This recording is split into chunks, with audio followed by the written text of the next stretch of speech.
على أنهم يرون الماء المستعمل مطهرا.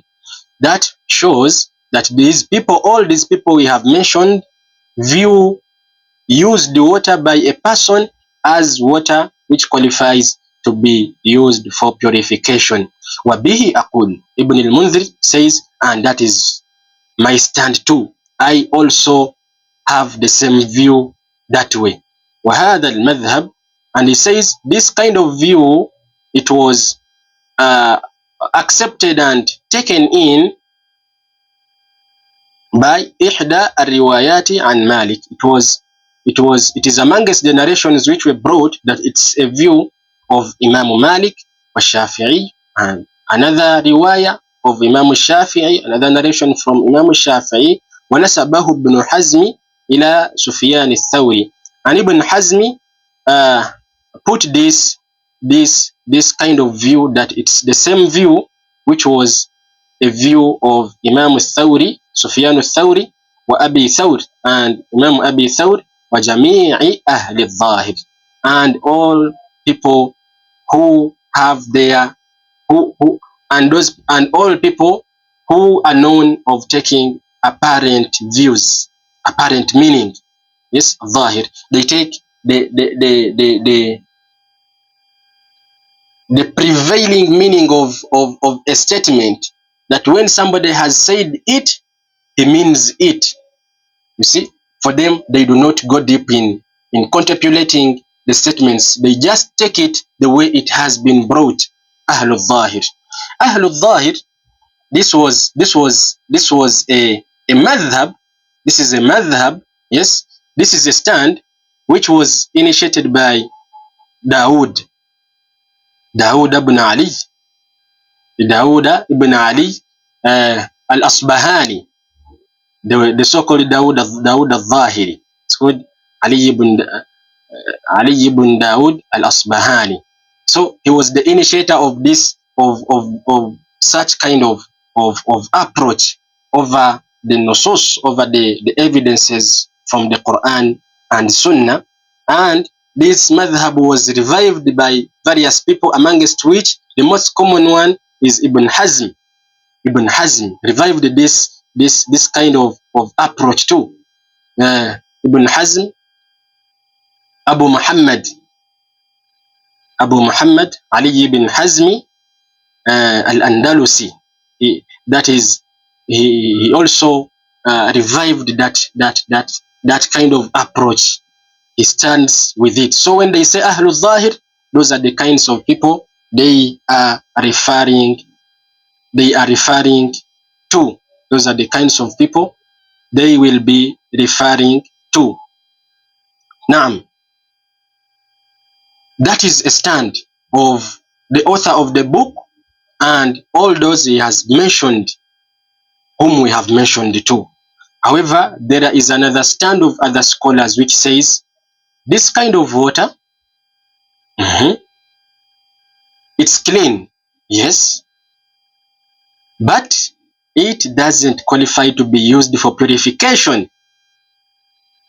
It's clean, but it doesn't qualify to be used for purification. That is their stand. And they are the majority. They are the majority. They say this water doesn't qualify to be used for purification. However, it's pure. We don't disagree with you people. But it doesn't qualify to be used for purification. They have their evidences too, which make their issues, which makes their word to stand, their words to stand. However, you know, both sides have their words with evidence. Both sides have their words with evidence.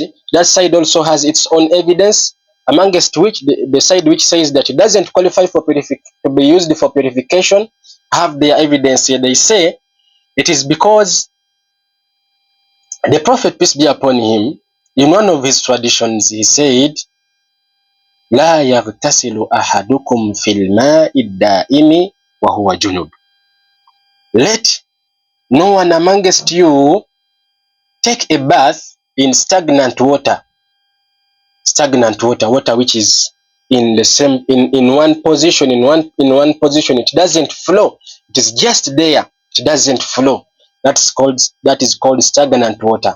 They say, the Prophet, peace be upon him, let no one amongst you take a bath in stagnant water when he is purifying himself from the state of janaba. That is the narration from Abu Huraira. Then Abu Huraira was asked that, now what should I do? That is where maybe I fetch my water from.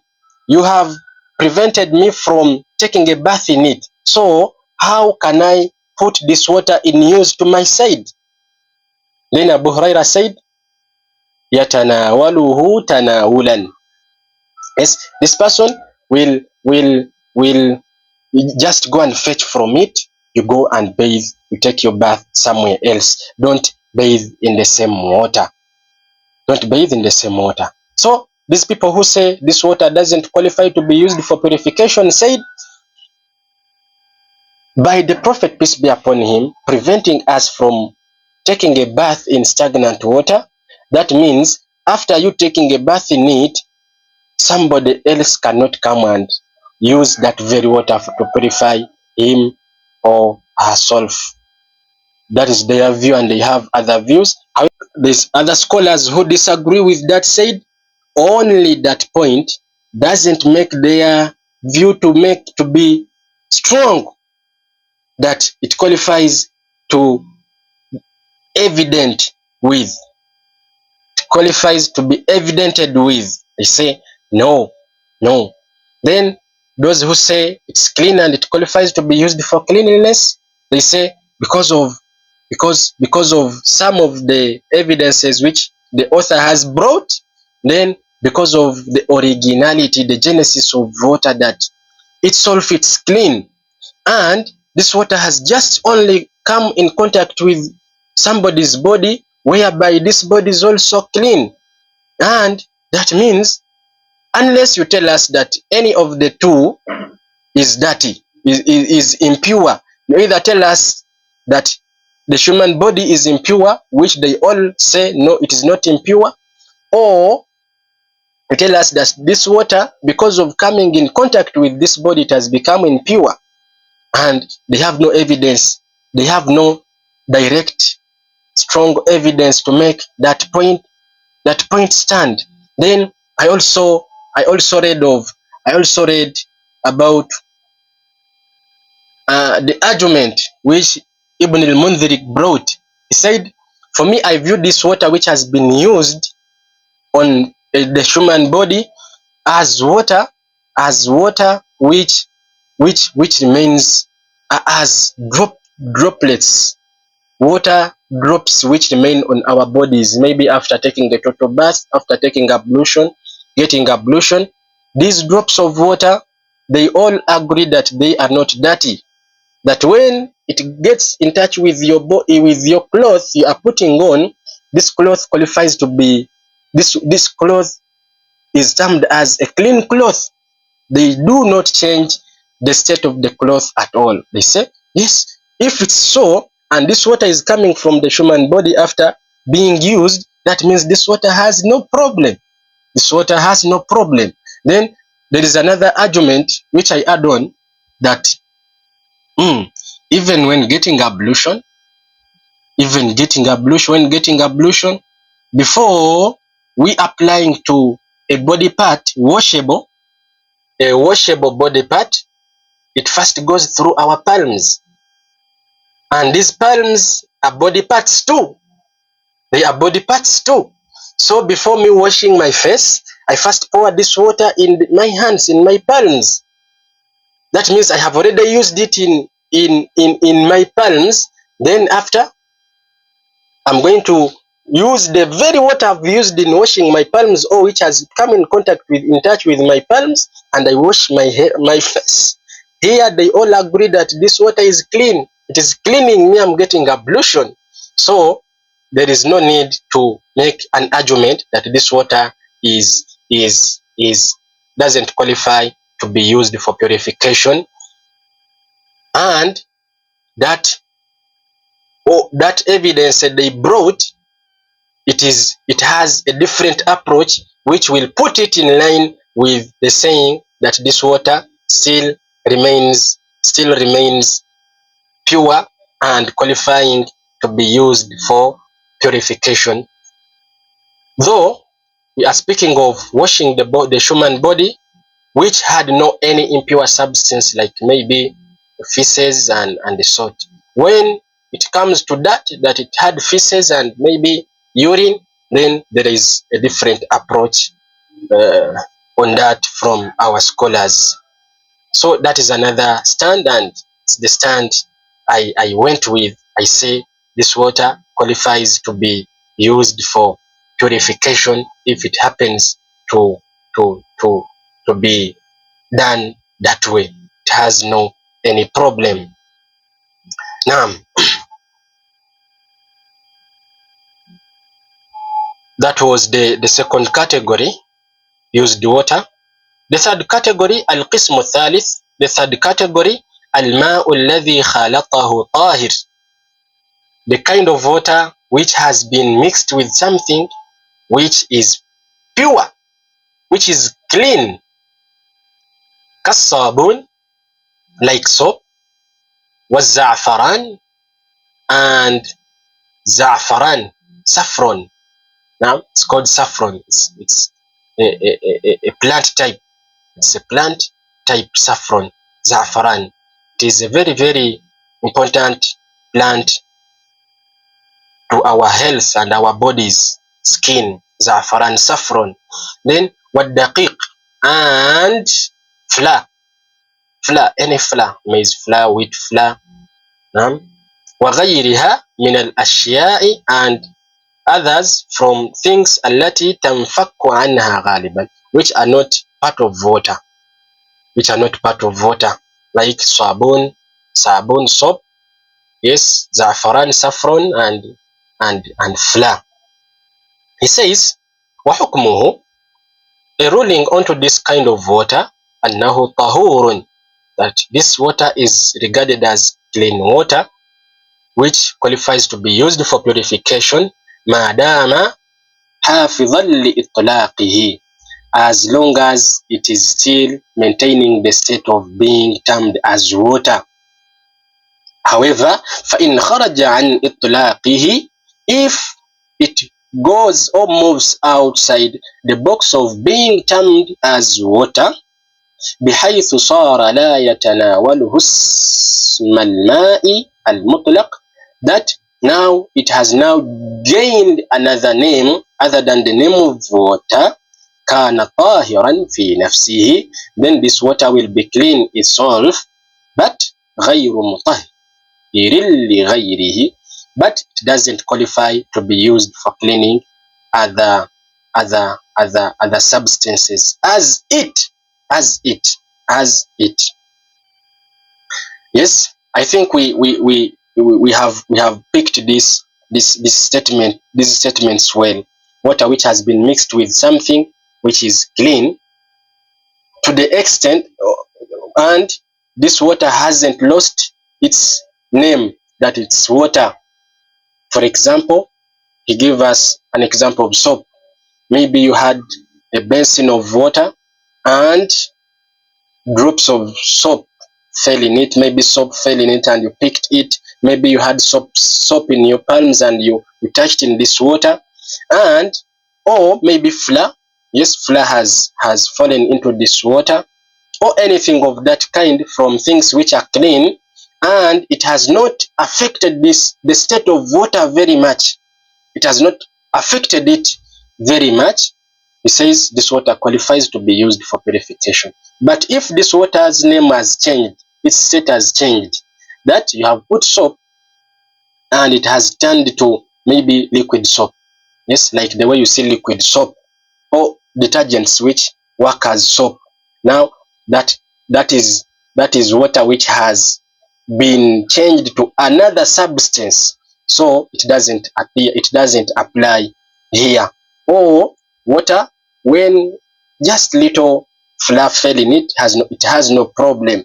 But when this flour was merged to the extent that it has changed the name of water from water to porridge, maybe, then again it has changed now its name, and it is clean as itself. Porridge is clean, liquid soap is clean, soap detergents are clean themselves, but here in this condition, in this state, it doesn't qualify to be used for purification, because you cannot purify yourself with liquid soap only. You bathe with liquid soap only? No, you can't. You bathe with porridge? No. You get ablution with porridge?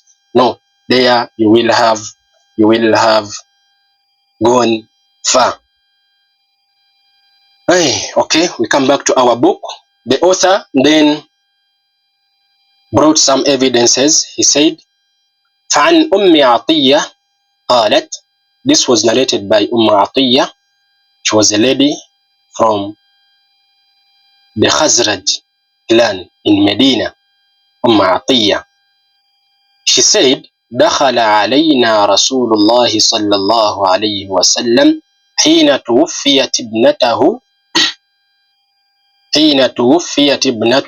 زينب.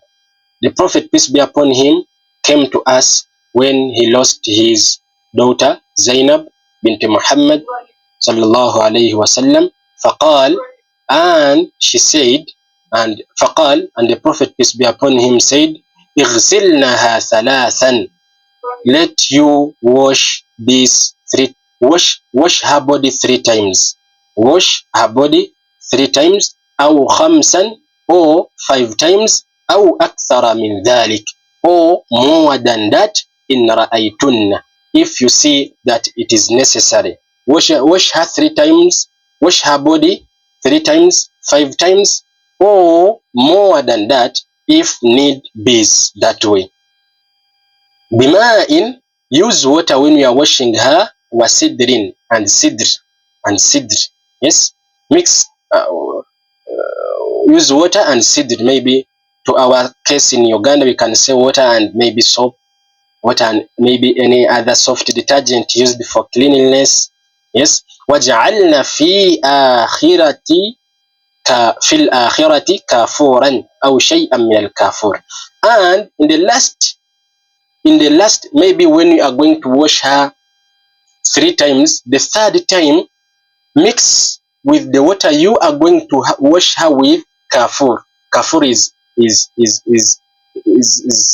is a substance which produces a very good scent, a very good smell. So the Prophet said, in the last one, mix this water with kafur and wash her with it. فَإِذَا فَرَغْتُنَّ فَآذِنَّنِي, when you are done with washing her, then let me know. Atiyya said, فَلَمَّا فَرَغْنَا آذَنَّاهُ, after we getting done with what he told us to, we let him know. We told him that we are done now. فَأَعْطَانَا إِقْوَهُ, he gave us his cloth. فَقَالْ, and he said, أَشْعِرْنَهَا إِيَّاهُ, shroud her with it. Shroud her with it. Shroud her with it. تعني إزاره. She was meaning إقواه أي إزاره. تعني إزاره. تعني إزاره. Yes. حقوه, she was meaning his cloth. نعم. رواه الجماعة. This hadith was narrated by Bukhari, Muslim, Abu Dawud, Tirmidhi, Nasa'i, Ibn Majah. Then she said, وَالْمَيِّتْ, and a dead person, a corpse. Yes, a dead person is body. لَا يُغْسَلُ إِلَّا بِمَا يَصِحُّ بِهِ التَّطْهِيرِ بِالْحَيِّ. It doesn't qualify to be washed using anything except when this thing qualifies to be used onto a person who is alive. A person who is alive. And by the Prophet, peace be upon him, telling them to add in the last time kafur, which is something being added into water, however it's clean, that shows that when anything clean is added in water, it doesn't change the purity of water and the fact that it qualifies to be used for purification. Okay. وعند أحمد والنسائي, and to Imam Ahmad in his book Musnad al-Imam Ahmad والنسائي في سنن النسائي, in his book Sunan al-Nasa'i, وابن خزيمة, and in the book of Ibn Khuzaymah, min hadithi Ummi Hani, in the narration brought by a lady called Hani radiyallahu anha, anna an-nabiy sallallahu alayhi wa sallam, she said that indeed the Prophet, peace be upon him, irtasala, took a bath, huwa, himself, wa Maymuna, and his wife Maymuna, min ina'in wahid, from the same utensil, from the same utensil, and this utensil was qas'atin fiha atharul ajin. This utensil was a utensil which had dough in it, dough, now flour, maybe wheat flour, which has been mixed with water and it's being prepared to make chapati. That state it is in, it's called dough, al-ajin. So she says this utensil was having substances of al-ajin, of dough. It was narrated in the book of Imam al-Nasa'i, Imam Ahmad, Ibn Khuzaymah. Then the author says, فَفِي الْحَدِيثَيْنِ, in these two traditions, the one of Hani and Atiyya, in these two traditions, وُجِدَ الْإِخْتِلَاطِ, there is mixing water with another clean substance. In the hadith of Atiyya, it was soap, it was water, and the seed and kafur. Then in the hadith of Hani, there is water and ajin and dough. All these two things are clean, إلا أنه لم يبلغ بحيث يسلب عنه إطلاق اسم الماء عليه. There was mixing in these two narrations, however, the mixing hadn't taken this water to a state of changing its name from water maybe to porridge, from water maybe to liquid soap, or to something of that kind. So it showed us that when something is little clean, it has fallen into water, it has been mixed with water, it doesn't steal the purity away from the water.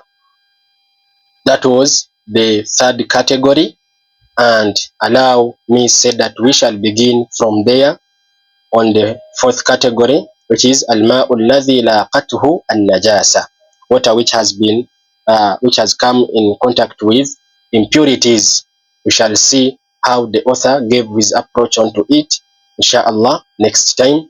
May Allah tabaraka wa ta'ala benefit us with our second series we have covered for today. Thank you for listening. Keep listening and following our programs. As I told you, we put this on our social media platforms, on YouTube and TikTok, and we have a WhatsApp group, all in names of Huda Islam Media. You can check us out and try to follow our sessions so that we do not leave you behind. Thank you for listening. Have a nice day. Assalamu alaikum wa rahmatullahi wa barakatuhu. Subhanaka Allahumma wa bihamdik, wa nashhadu an la ilaha illa anta, wa nastaghfiruka wa natubu ilayk.